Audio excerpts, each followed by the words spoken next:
Hi, welcome back, everybody. Today we are illustrating Kirchhoff's law in motion. So this is our solar setup, and I have the inverters porting out the DC direct current into my kind of like battery manifold system, or kind of like a... Anyway, this is where they share voltage and current, and it's where it's distributed out to the various battery banks. So we have our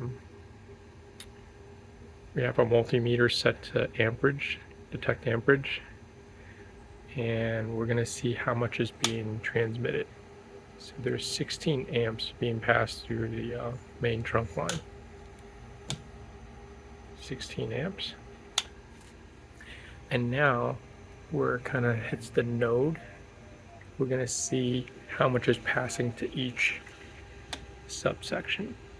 So you notice it's only 7 for this set, and 9 for this set.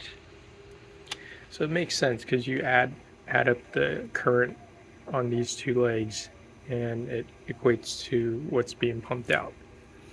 Let's check the positive side. 9.6. 7.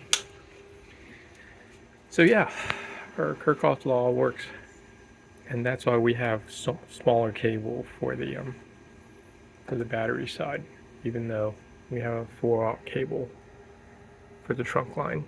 So this is one where we're trying to hack the system and make things simpler. All right, hope this helps you. Good luck.